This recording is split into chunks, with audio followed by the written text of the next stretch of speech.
حج تمتع کا تفصیلی بیان۔ تینوں قسم کے حج میں چونکہ تمتع آسان ہے، اس لیے حجاج اکثر اسی طرح حج کرتے ہیں، لہٰذا ہم اس کو تفصیل کے ساتھ بیان کرتے ہیں۔ میقات۔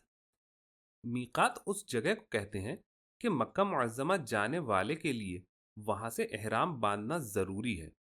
مختلف راستوں سے آنے والوں کے لیے الگ الگ میقات مقرر ہے۔ مدینہ طیبہ کی طرف سے آنے والوں کے لیے میقات ذوالحلیفہ ہے، جسے آج کل بیر علی کہتے ہیں۔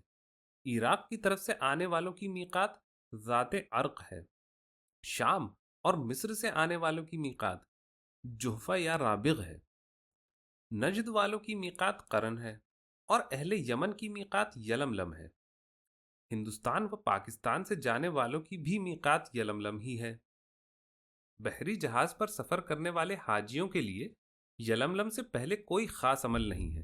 اس درمیان میں کتاب وغیرہ کی مدد سے حج کے مسائل اچھی طرح سمجھ لیں، درود شریف کی کثرت کریں، قرآن پاک کی تلاوت اور توبہ و استغفار میں سارا وقت گزاریں۔ یلملم بحری راستے سے بہت دور ہے، جہاز سے نظر نہیں آتا۔ وہ مکہ شریف سے براہ خشکی تقریباً 100 کلومیٹر دور ہے۔ کراچی اور بمبئی کا جہاز عام طور سے چھٹے یا ساتویں دن یلملم کے مقابل پہنچتا ہے۔ وہاں پہنچنے سے 6-7 گھنٹے پہلے جہاز والے سیٹی بجا کر یلملم آنے کی خبر کرتے ہیں اور لاؤڈ سپیکر سے بھی اعلان کیا جاتا ہے تاکہ یلملم آنے سے پہلے ہی لوگ احرام باندھ لیں۔ یلملم کے بعد 6-7 گھنٹے میں جہاز جدہ پہنچ جاتا ہے۔ مردوں کا احرام۔ احرام باندھنے سے پہلے حجامت بنوا لیں تو بہتر ہے۔ اگر حجامت نہ بنوا سکیں تو کوئی گناہ نہیں، البتہ ناخن کا کاٹنا، بغل اور زیر ناف کے بال دور کر لینا مناسب ہے۔ اس کے بعد مسواک کریں اور غسل کریں۔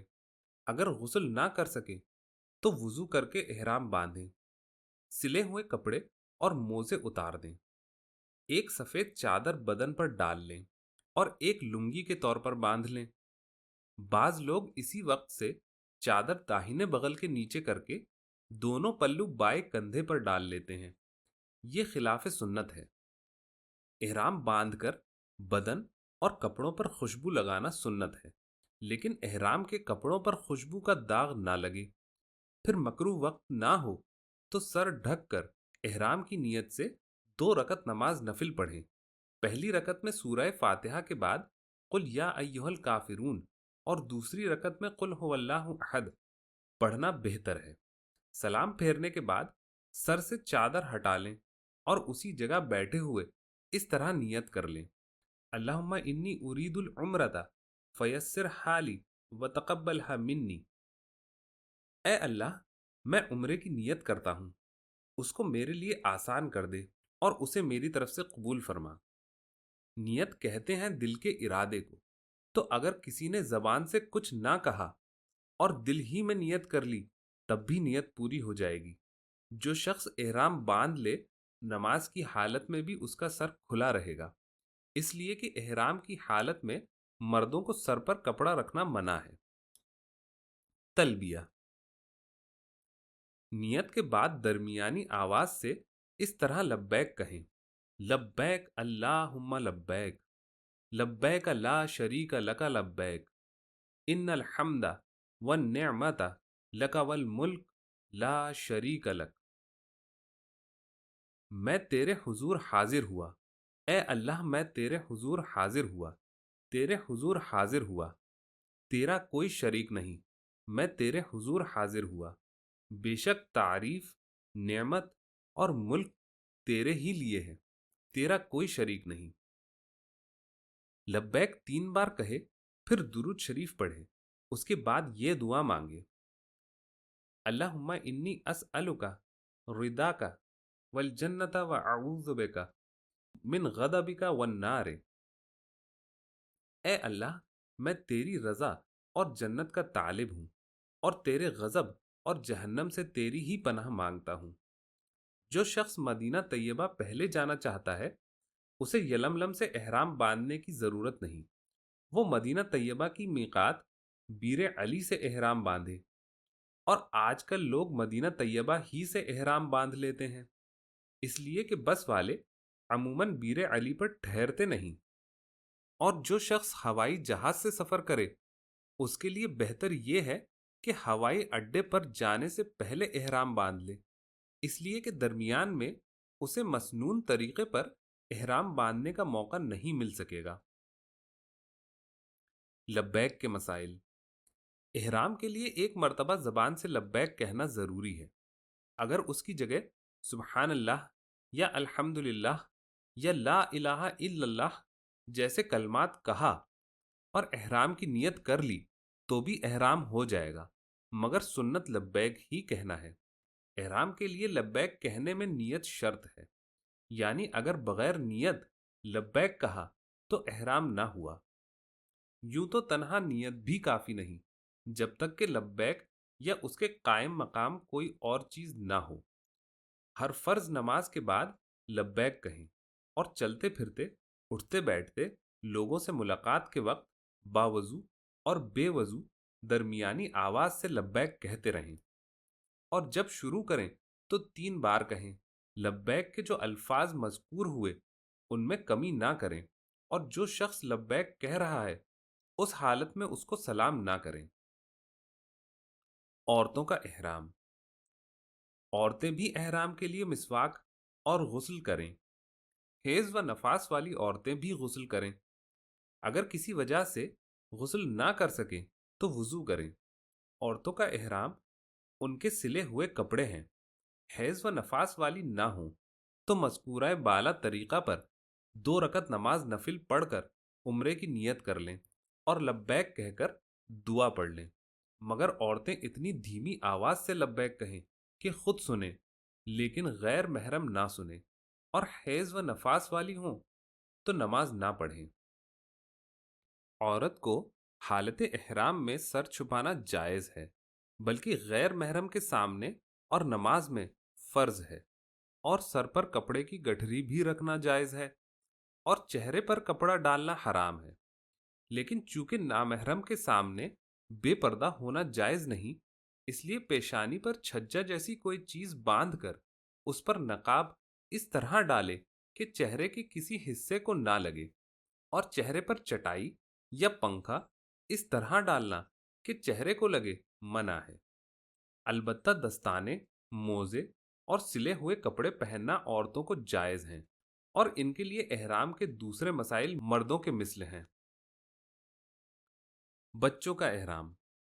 بچہ اگر سمجھدار ہے تو وہ خود احرام باندھے اور ارکان حج ادا کرے، اور اگر نہ سمجھ ہے تو اس کی طرف سے اس کا ولی احرام باندھے اور اس کے بدن سے سلے ہوئے کپڑے نکال دے اور لنگی پہنا دے، اور واضح ہو کہ بچوں پر حج فرض نہیں، لہٰذا اگر وہ ممنوعات احرام سے نہ بچ سکیں یا حج کے تمام افعال چھوڑ دیں یا بعض چھوڑ دیں تو ان پر یا ان کے ولی پر کوئی جزا یا قضا واجب نہیں۔ وہ باتیں جو احرام میں حرام ہیں۔ عورت سے صحبت کرنا، شہوت کے ساتھ گلے لگانا، بوسہ دینا یا چومنا، فحش کلامی کرنا، اور گناہ جو ہمیشہ حرام تھے اب اور سخت حرام ہو گئے۔ کسی سے لڑائی جھگڑا کرنا، مگر دین کے لیے جھگڑنا جائز بلکہ حسب ضرورت فرض اور واجب ہے۔ جنگل کا شکار کرنا یا شکاری کی مدد کرنا، جنگلی جانور کے انڈے توڑنا، پر اکھیڑنا، پاؤں یا بازو توڑنا، اس کا گوشت یا انڈے پکانا، بھوننا، بیچنا، خریدنا اور کھانا سب حرام ہے۔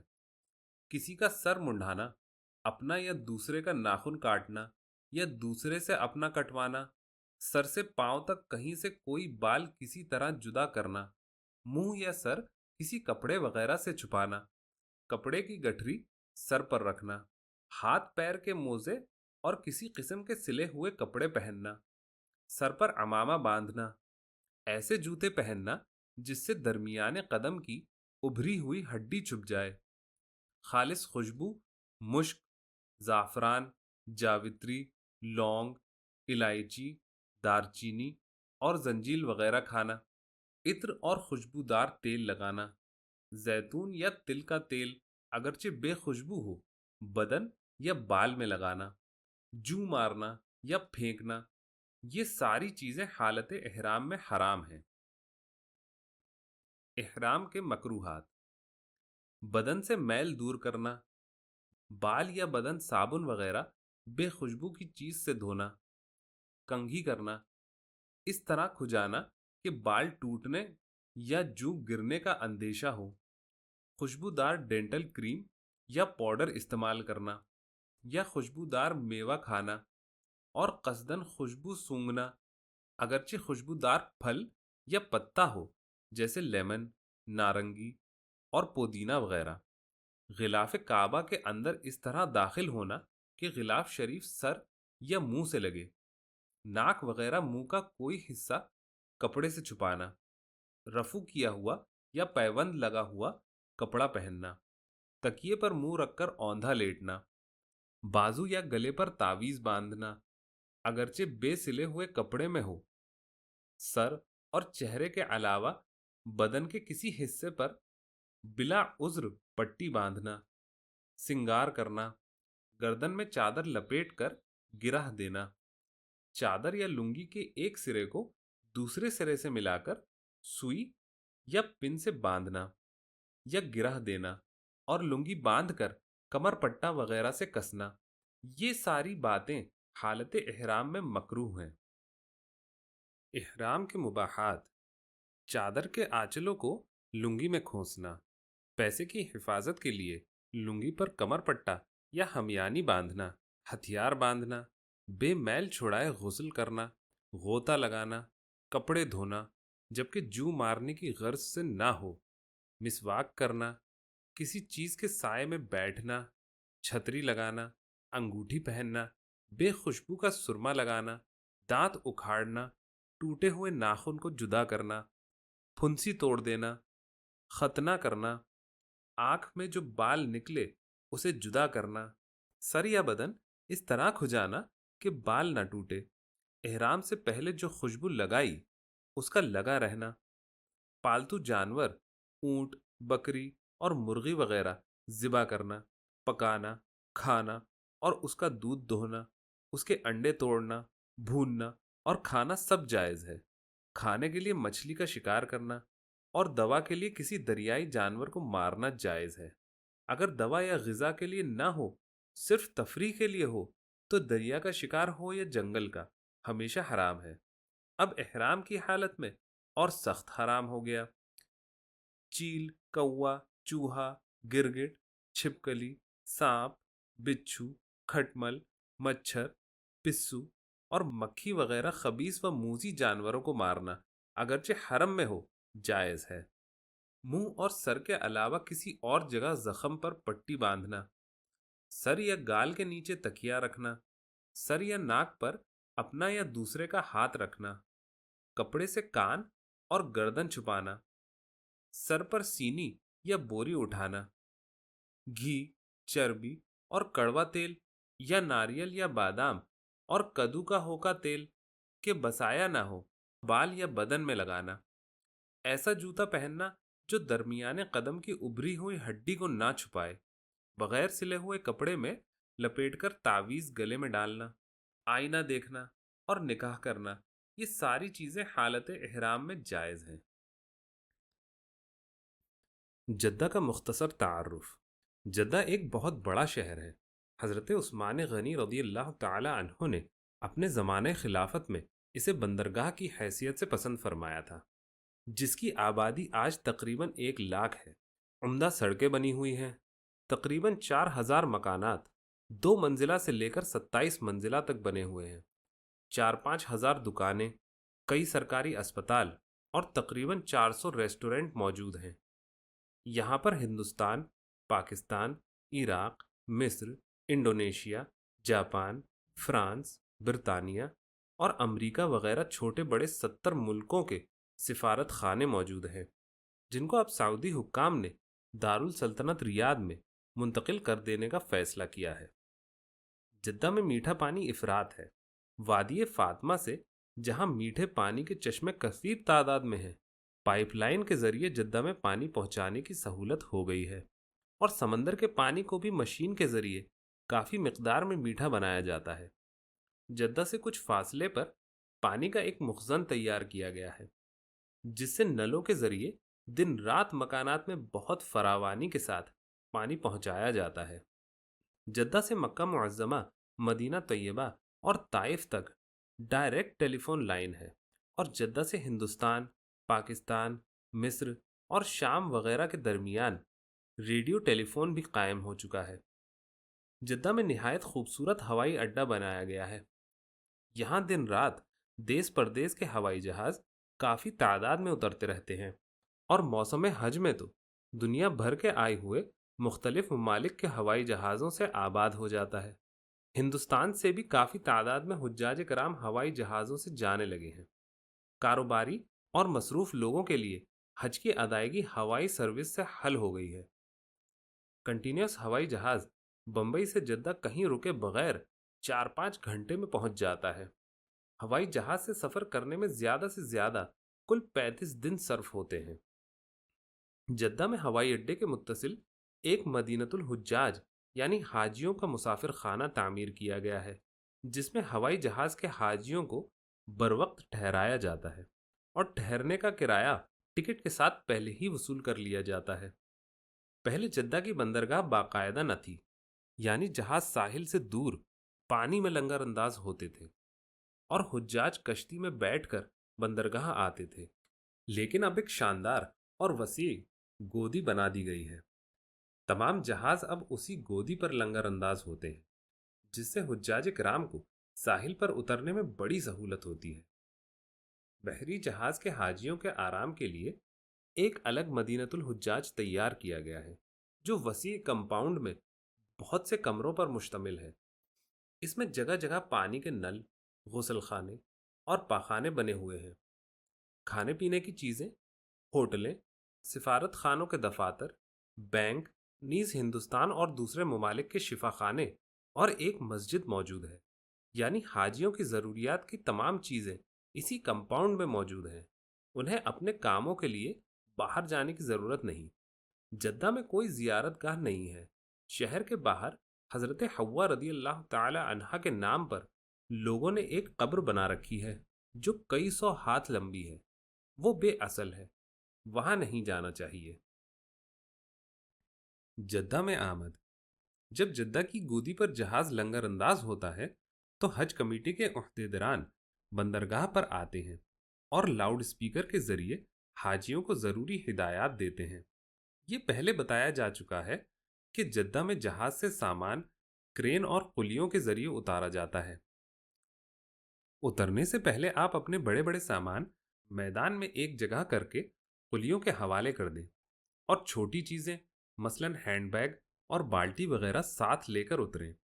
گھی اور تیل کے ڈبے بھی ساتھ رکھیں تو بہتر ہے، کہ بسا اوقات کرین اور قلیوں کی اٹھا پٹک سے ٹوٹ کر برباد ہو جاتے ہیں۔ جہاز سے اترتے وقت اپنا پاسپورٹ ساتھ رکھیں۔ معمولی ڈاکٹری تحقیقات کے بعد حاجیوں کو جہاز سے اترنے کی اجازت دی جاتی ہے۔ آپ بسم اللہ الرحمن الرحیم پڑھ کر اس مقدس سرزمین پر قدم رکھیں۔ سیڑھی سے اترتے ہی ایک بڑی عمارت نظر آئے گی۔ پہلے آپ کو اس کے اوپر والے منزلہ پر جانا ہوگا۔ وہاں وزارت الصحہ آپ کے ٹیکہ انجیکشن کے سرٹیفکیٹ دیکھے گی، اور پھر سعودی امیگریشن وغیرہ سے گزر کر نیچے آ جائیں۔ یہاں پر آپ کا سامان پھیلا ہوا ہوگا۔ جہاں سامان ملے وہیں کسٹم کرا کر چھوڑ دیں۔ سامان کو اکٹھا کرنے کی فکر نہ کریں۔ جس سامان پر کسٹم آفیسر نشان لگا دیں گے وہ سامان مدینۃ الحجاج میں پہنچ جائے گا، اور جو سامان نہ ملے اس کے لیے زیادہ پریشان نہ ہوں کہ گمشدہ سامان مدینۃ الحجاج میں مل جاتا ہے۔ کسٹم سے فارغ ہو کر آپ موٹر کی طرف آ جائیں، جو باہر کھڑے رہتے ہیں، کہ جیسے جیسے حجاج کسٹم سے فارغ ہوتے جاتے ہیں ان کو موٹروں میں بیٹھا کر مدینۃ الحجاج پہنچا دیا جاتا ہے۔ واضح رہے کہ سامان کے جہاز سے اتارنے، وہاں سے لوریوں پر چڑھا کر کسٹم تک لانے، اور پھر لوریوں پر چڑھانے اور لے جانے کی مزدوری آپ کو نہیں دینی ہے، کہ یہ سب خرچ مدینۃ الحجاج تک پہنچانے والی بس کے کرائے میں پہلے وصول کیا جا چکا ہے۔ مدینۃ الحجاج میں دیوار پر جگہ جگہ معلموں کا نام لکھ کر اس کے سامنے تھوڑی تھوڑی زمین ہر معلم کے لیے مخصوص کر دی جاتی ہے۔ وہاں پہنچ کر سب سے پہلے اپنے تمام سامان اپنے معلم کی جگہ پر اکٹھا کر کے اپنی فہرست سے ملا لیں۔ اگر کوئی چیز نہ ہو تو مدینۃ الحجاج کے گودام میں تلاش کریں کہ گمشدہ چیزیں وہاں رکھ دی جاتی ہیں۔ مدینۃ الحجاج میں حج کمیٹی کے عہدیداران پاسپورٹ وغیرہ کے بارے میں لاؤڈ سپیکر کے ذریعے ضروری ہدایات دیتے رہتے ہیں۔ ان کی ہدایت کے مطابق عمل کریں۔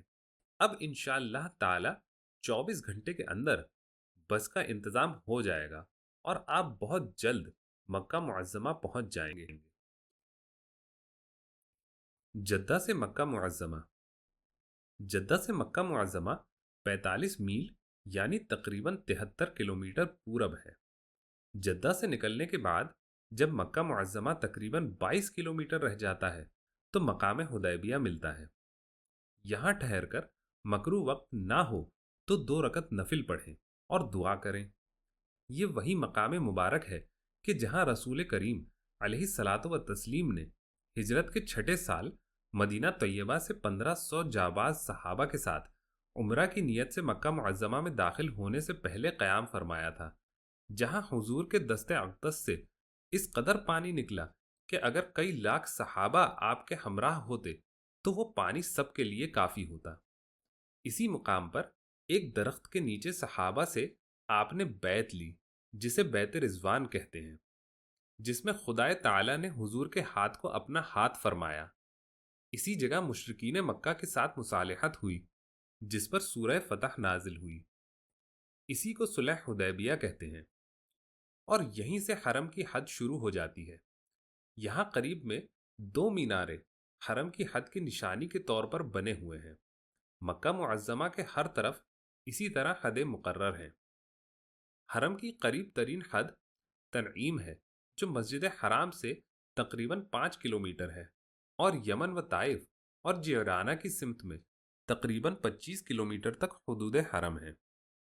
جب حدود حرم نظر آئے تو لبیک کہیں اور اس میں داخل ہوتے وقت یہ دعا پڑھیں: اللہم ان ھذا حرمک وحرم رسولک فحرم لحمی ودمی وعزمی وبشری علی النار، اللہم قینی عذابک یوم تبعث عبادک واجعلنی من اولیائک واہل طاعتک وتب علی انک انت التواب الرحیم۔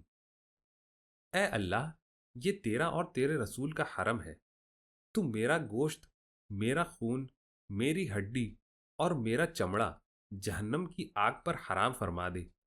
اے اللہ، مجھے اپنے عذاب سے بچا جس دن تو اپنے بندوں کو اٹھائے گا، اور مجھے اپنے دوستوں اور طاعت کرنے والوں میں سے بنا، اور میری توبہ قبول فرما، بے شک تو توبہ قبول کرنے والا رحم فرمانے والا ہے۔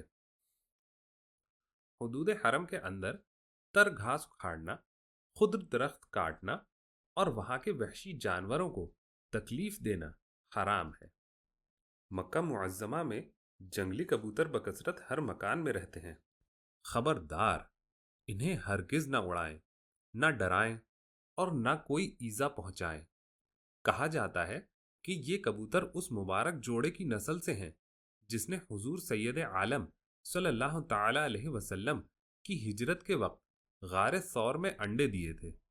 خدائے تعالی نے اس خدمت کے صلہ میں ان کو اپنے حرم پاک میں جگہ عطا فرمائی۔ جب مکہ معظمہ کی آبادی نظر آئے تو یہ دعا پڑھیں: اللہم اجعل لی بہا قرارا وارزقنی فیہا رزقا حلالا۔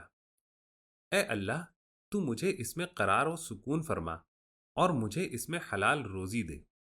اور مکہ شریف میں داخل ہوتے وقت یہ دعا پڑھیں: اللہم انت ربی وانا عبدک والبلد بلدک جئتک حاربا منک الیک لأؤدی فرائدک واطلب رحمتک والتمس رضوانک اسألک مسألة المضطرین الیک والخائفین عقوبتک اسألک ان تقبلنی اليوم بعفوك وتدخلني في رحمتك وتجاوز عني بمغفرتك وتعينني على أداء فرائضك. اللهم نجني من عذابك وافتح لي أبواب رحمتك وأدخلني فيها وأعذني من الشیطان الرجیم۔ اے اللہ، تو میرا رب ہے، میں تیرا بندہ ہوں، اور یہ شہر تیرا شہر ہے۔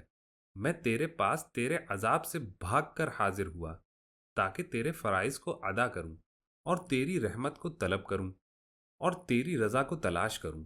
میں تجھ سے اس طرح سوال کرتا ہوں جیسے مضطر اور تیرے عذاب سے ڈرنے والے سوال کرتے ہیں۔ میں تجھ سے سوال کرتا ہوں کہ آج تو اپنے عفو کے ساتھ مجھ کو قبول کر اور اپنی رحمت میں مجھے داخل فرما، اور اپنی مغفرت کے ساتھ مجھ سے درگزر فرما، اور فرائض کی ادائیگی پر میری اعانت کر۔ اے اللہ، مجھ کو اپنے عذاب سے نجات دے اور میرے لیے اپنی رحمت کے دروازے کھول دے، اور اس میں مجھے داخل فرما، اور شیطان مردود سے مجھے پناہ میں رکھ۔ بس والے مکہ معظمہ میں آپ کے معلم کے گھر آپ کو اتاریں گے۔ معلم کے ذمہ ایک وقت کا کھانا ہوتا ہے، لیکن ابھی آپ اس قسم کے کاموں میں مشغول نہ ہوں، بلکہ سامان رکھنے کے بعد سب سے پہلے طواف و سعی کے لیے تیار ہو جائیں۔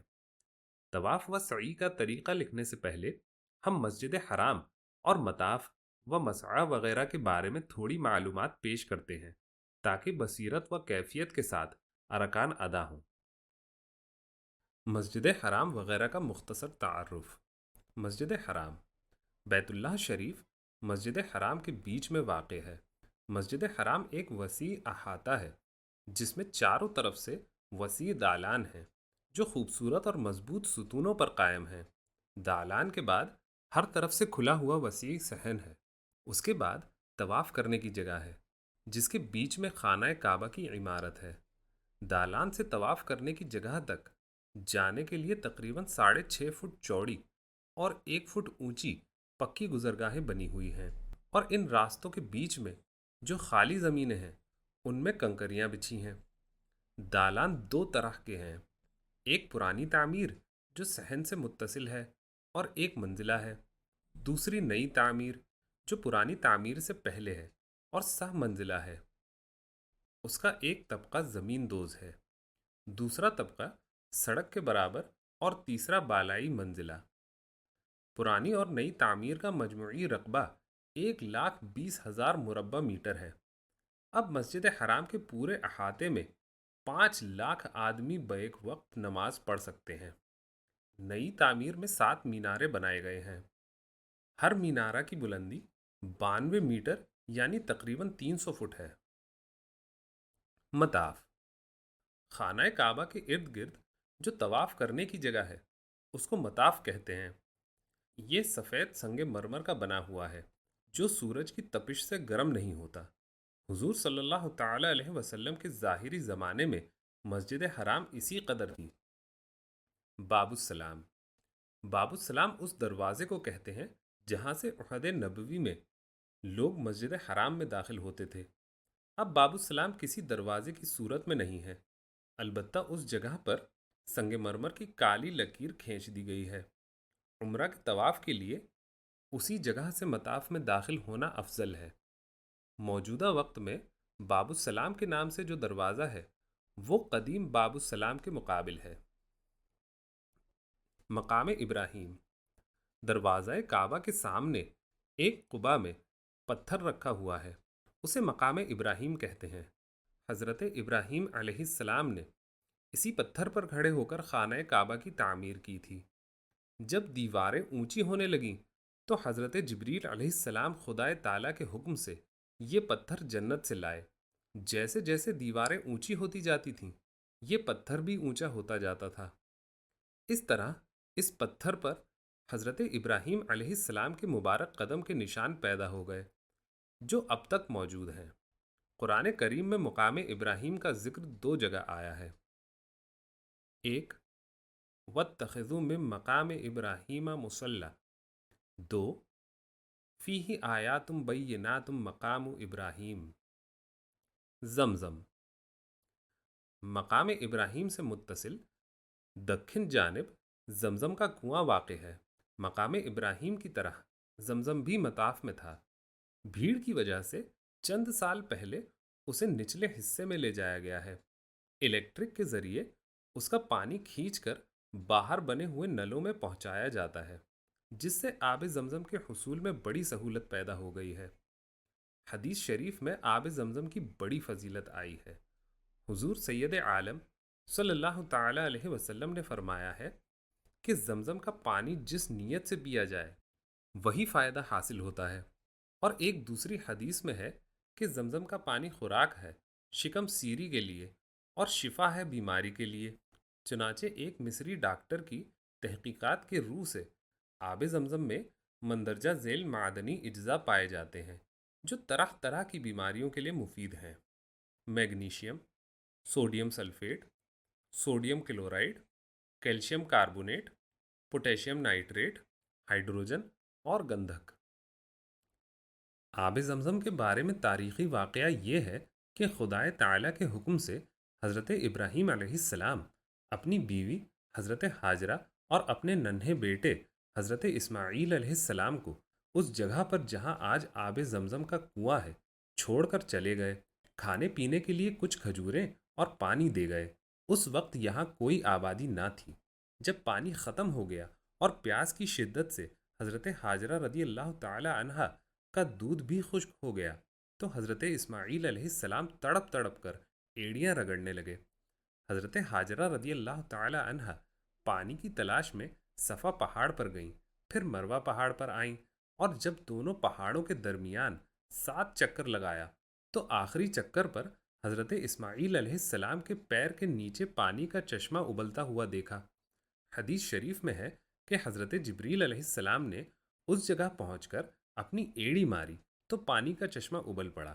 حضرت ہاجرہ رضی اللہ تعالی عنہا نے بیٹے کو پانی پلایا اور چشمہ کے گرد مٹی کی باڑ بنا دی۔ پانی زور سے بہہ رہا تھا۔ اسے دیکھ کر حضرت ہاجرہ رضی اللہ تعالی عنہا نے فرمایا زمزم، یعنی ٹھہر ٹھہر۔ اس طرح یہ کنواں وجود میں آیا اور اس کا نام زمزم پڑ گیا۔ کچھ دنوں کے بعد یمن کے قبیلہ جرہم کا قافلہ جو ملک شام جا رہا تھا پانی دیکھ کر یہاں مقیم ہو گیا اور سکونت اختیار کر لی۔ اس طرح مکہ شریف کی پہلی آبادی اس جگہ وجود میں آئی۔ کعبہ شریف۔ روئے زمین پر سب سے پہلا گھر کعبہ شریف ہے، جیسا کہ قرآن مجید کی اس آیت سے ظاہر ہے: اِنَّ أَوَّلَ بَيْتٍ وُضِعَ لِلنَّاسِ لَلَّذِي بِبَکَّةَ۔ بے شک سب میں پہلا گھر جو لوگوں کی عبادت کو مقرر ہوا وہ ہے جو مکہ میں ہے۔ کعبہ شریف سیاہ پتھر کا ایک چوکور مکان ہے۔ حضرت آدم علیہ السلام کی پیدائش سے 2000 سال قبل سب سے پہلے اس کی تعمیر خدائے تعالیٰ کے حکم سے فرشتوں نے کی، پھر حضرت آدم علیہ السلام نے، اور تیسری تعمیر حضرت شیش علیہ السلام نے کی۔ پھر حضرت نوح علیہ السلام کے زمانے میں طوفان سے عمارت گر گئی تو چوتھی تعمیر حضرت ابراہیم و حضرت اسماعیل علیہ السلام نے کی۔ پھر پانچویں اور چھٹی تعمیر عمالقہ اور جرہم نے کی، جو عرب کے 2 قبیلے حضرت نوح علیہ السلام کی اولاد میں سے ہیں، اور ساتویں تعمیر قصی نے کی، جو سرکار اقدس صلی اللہ تعالی علیہ وسلم کی 5ویں پشت میں دادا ہیں۔ پھر 8ویں تعمیر قریش نے کی۔ اس وقت حضور علیہ الصلاۃ والسلام کی عمر 25 سال تھی۔ آپ نے بھی اس تعمیر میں شرکت فرمائی۔ یہی وہ تعمیر ہے جس میں حجر اسود کو اپنی جگہ پر رکھنے کے لیے قریش میں ایسا جھگڑا پیدا ہوا کہ ہر جانب سے تلواریں نکل آئیں۔ پھر یہ جھگڑا اس طرح طے ہوا کہ جو شخص دوسرے دن صبح سب سے پہلے مسجد حرام میں داخل ہو وہی اس عزت کا حقدار ہے۔ اللہ تعالیٰ کی شان کہ سب سے پہلے حضور صلی اللہ تعالی علیہ وسلم مسجد حرام میں داخل ہوئے، مگر تنہا حقدار ہونے کے باوجود آپ نے حجر اسود کو ایک چادر پر رکھا اور ہر قبیلے کے سردار سے چادر پکڑا کر اٹھانے کو فرمایا، جس سے ہر قبیلے والے خوش ہوئے۔ اس کے بعد حضور نے حجر اسود کو چادر سے اٹھا کر خانہ کعبہ میں لگا دیا۔ اس تعمیر میں قریش نے عہد کیا تھا کہ اس میں ناجائز کمائی نہیں لگائی جائے گی۔ جب ان کے پاس حلال کمائی کم ہو گئی تو انہوں نے حتیم کی جانب دیوار کو پیچھے ہٹا دیا۔ اس طرح کعبہ شریف کا کچھ حصہ باہر ہو گیا۔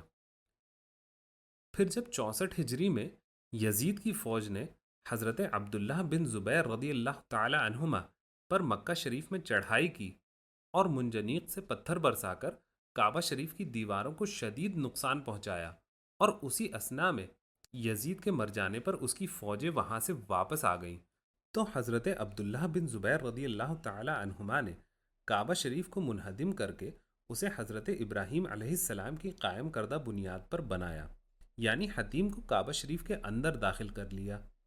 یہ نوی تعمیر ہے۔ اس میں کعبہ شریف کے دو دروازے رکھے گئے، ایک داخل ہونے کے لیے اور دوسرا اس کے مقابل باہر نکلنے کے لیے۔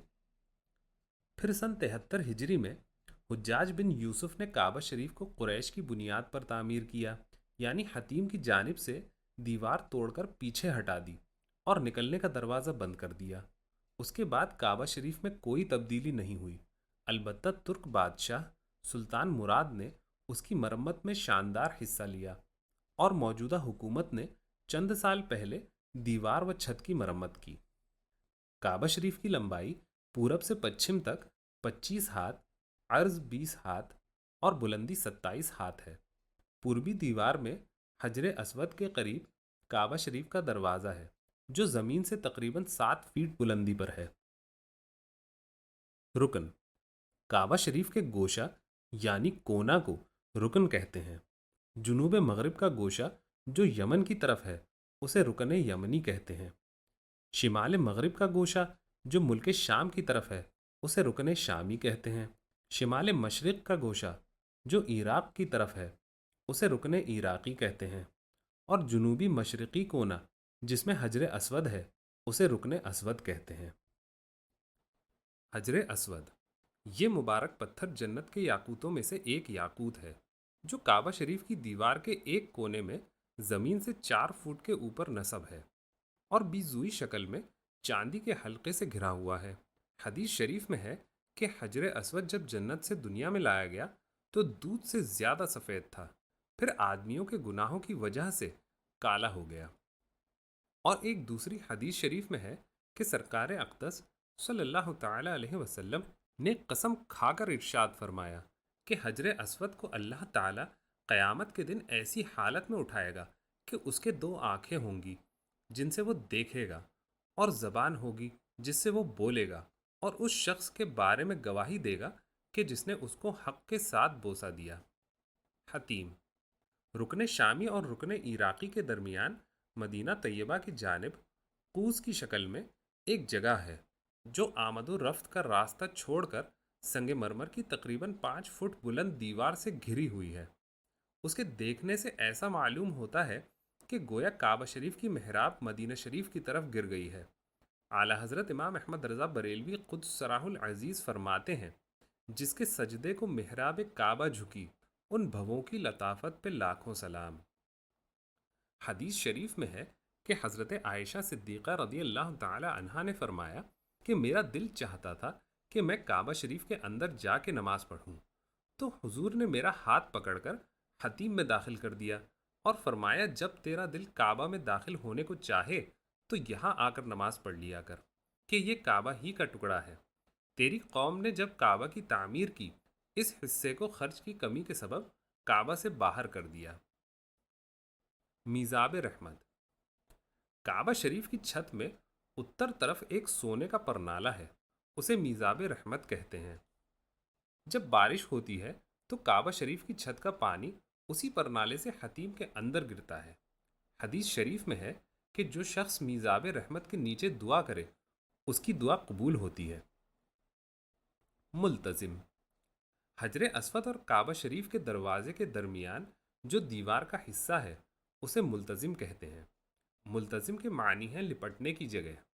یہاں پر لوگ لپٹ لپٹ کر دعائیں کرتے ہیں، غالباً اسی وجہ سے اس کا نام ملتزم پڑا۔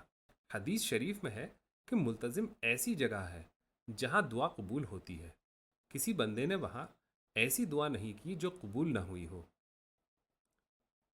مستجاب، رکن یمنی اور رکن اسود کے درمیان جنوبی دیوار کو مستجاب کہتے ہیں، یہاں 70,000 فرشتے دعا پر آمین کہنے کے لیے مقرر ہیں، اس لیے اس کا نام مستجاب رکھا گیا۔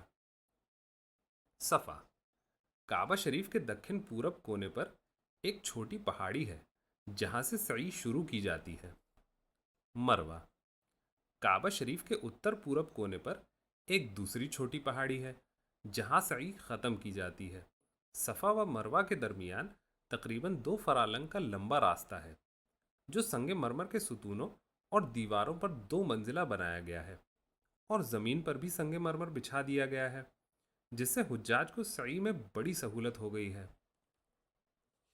میلین اخضرین صفا و مروہ کے درمیان جتنی جگہ میں مرد کو دوڑنا سنت ہے، اس کے دونوں کناروں پر حجاج کی واقفیت کے لیے سنگ مرمر کے 2 سبز ستون دائیں بائیں لگا دیے گئے ہیں، اسی کو میلین اخضرین کہتے ہیں۔ مسعی صفا اور مروہ کے درمیان سعی کرنے کی جگہ کو مسعی کہتے ہیں۔ مذکورہ بالا باتوں کو خوب ذہن نشین کر لیجئے تاکہ طواف و سعی وغیرہ بصیرت و کیفیت کے ساتھ ادا کرتا ہوں۔